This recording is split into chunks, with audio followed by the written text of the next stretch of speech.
Mike won a $2 million lottery prize, but his good brother, instead of being happy for him, pushed him off a tall building. With a dull thud, the brother crashed heavily onto the ground. John hurried over and turned over his brother's hand, not to check if he was alive or dead, but to search for the lottery ticket. However, strangely, the ticket was not in his hand. John looked around and finally found it on the ground nearby. Just as he was fantasizing about getting his hands on the $2 million, suddenly his brother's hand moved.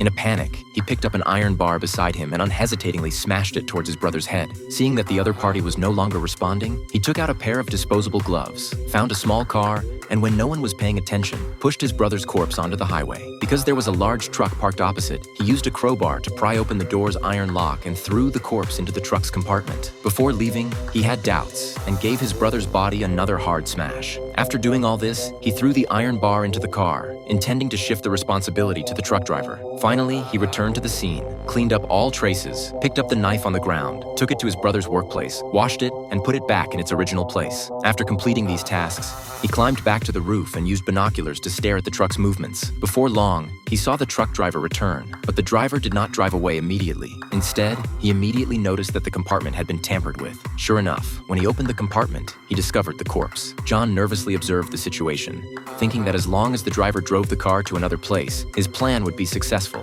and the incident would have nothing to do with him. Thinking about this, John couldn't help but reveal a slight smile. However, the next second, he was shocked. The driver did not leave, but turned around and drove back to the gas station, directly towards John's location. John hurriedly hid in the house, afraid of being discovered. It turned out that the driver also thought of this, and decided to dump the body at the gas station to completely disconnect himself from the matter. John hid in the corner, watching helplessly as the driver carried the corpse back to the gas station. At this moment, an idea flashed through his mind. He turned on the surveillance camera and recorded the entire process of the driver transporting the corpse. Then, he dialed the police. I'm calling from 421 Route 66. Think I just saw a murder.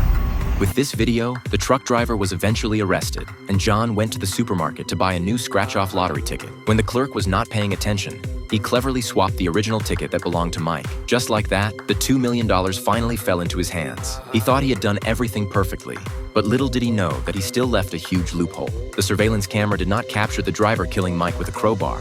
Where's the bludgeoning? So how could it be determined that the driver was the murderer? In order to find out what exactly happened before the incident, Lisa found the person who reported it to the police, John.